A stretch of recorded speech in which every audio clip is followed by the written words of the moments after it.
My girlfriend yelled in front of everyone. "You'll never be good enough for me." I smiled and said softly, "Maybe you're right." Then I turned around, got in my car, and drove away without looking back. Hours later, one of her friends texted me. "You know what she said after you left?" I typed back, "What?" Her reply came a few seconds later. And that one sentence shook my entire world. Dear friends, please subscribe to my channel. It's very important for my encouragement. Thank you. I'm 29, and until 3 weeks ago, I thought I had my life figured out. I had been with my girlfriend for 4 years. We met at a mutual friend's birthday party, hit it off immediately, and within 6 months, we were living together. She worked in marketing for a tech startup, always ambitious, always climbing. I respected that about her. I thought we were building something real. The night it all fell apart was supposed to be a celebration. Her company had just closed a major deal, and she wanted to throw a party at our apartment. I spent the entire day cleaning, setting up, making sure everything was perfect. About 30 people showed up, her coworkers, some friends, a few people I didn't know. I was in the kitchen refilling ice when I heard her voice cut through the music. Honestly, I don't know why I'm still with him. I froze. She was talking to 3 of her coworkers near the balcony. I could see them through the doorway, drinks in hand, laughing. One of them said, "Come on, he seems nice." She laughed. It wasn't a kind laugh. Nice doesn't pay for a lifestyle. Nice doesn't get you into the rooms that matter. I need someone who matches my energy, you know? Someone who's going places. I stood there holding a bag of ice, feeling it melt against my palms. Then she saw me. Our eyes locked for maybe 2 seconds. She didn't look embarrassed. She looked annoyed that I'd heard. I walked over calmly, set the ice down on the table next to them, and she said it, loud enough for everyone nearby to hear. "You'll never be good enough for me." The conversations around us died. People were staring.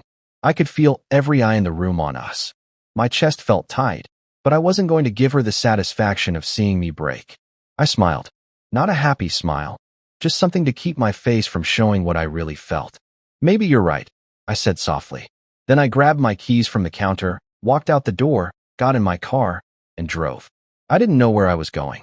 I just drove for hours, windows down, music off, trying to process what had just happened. Around midnight, I checked into a budget hotel near the airport. I turned off my phone and stared at the ceiling until I finally fell asleep around 4 a.m. When I woke up the next morning, my phone had 47 missed calls and over 100 texts. Most were from her. A few were from friends who'd been at the party. I ignored all of them except one. It was from her friend, Natalie. We'd always gotten along well. She was one of the few people in her circle who treated me like a person, not an accessory.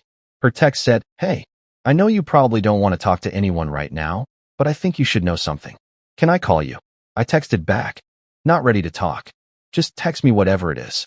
3 dots appeared, then disappeared, then appeared again. Finally, her message came through. "You know what she said after you left?" I felt my stomach drop. I typed back, "What?"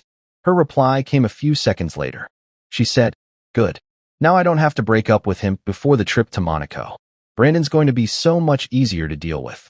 I read it 3 times. Brandon, her boss, the guy she'd been working late nights with for the past 6 months. The guy she said was just a mentor. The guy who, apparently, was taking her to Monaco. I sat on the edge of that hotel bed for 20 minutes, just staring at my phone. Then I did something I'm not proud of, but I'm not sorry for either.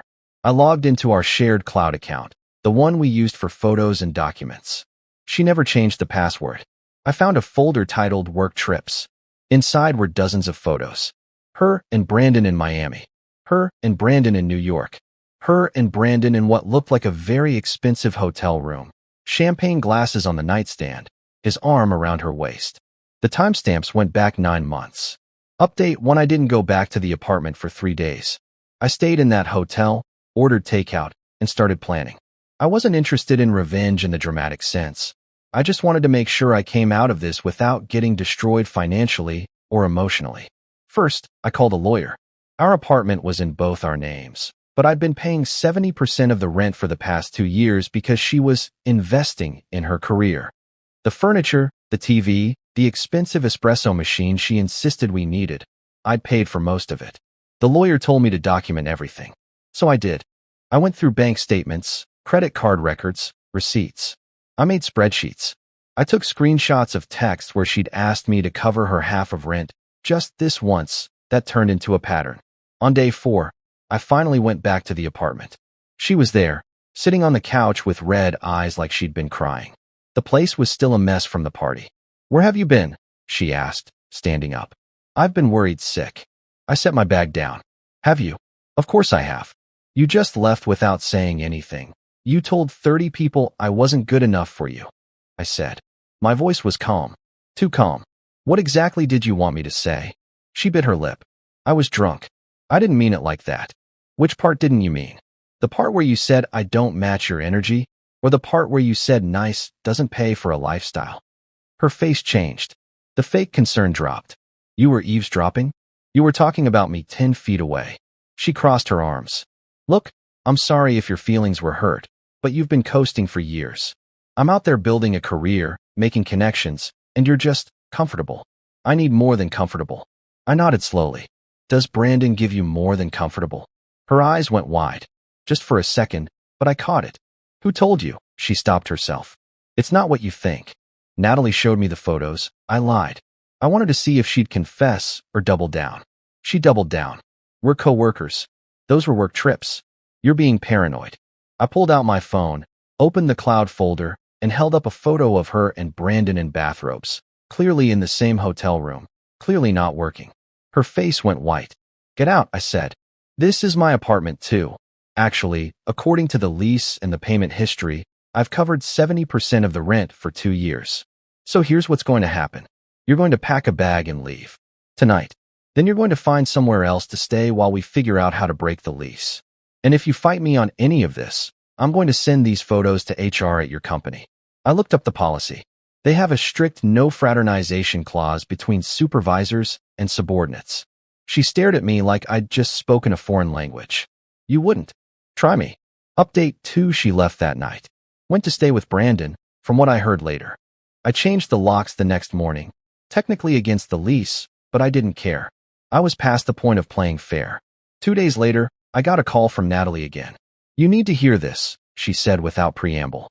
"She's telling everyone you were abusive, that you controlled her money and isolated her from friends." I felt cold. "What?" She's spinning the whole thing. She posted this long story on her private Instagram about how she finally escaped a toxic relationship. People are eating it up. I was shaking. I know, Natalie said. "That's why I'm telling you. I was there. I saw how she treated you. But she's good at this. She's making herself the victim." I asked her to screenshot everything she could. Then I called my lawyer again.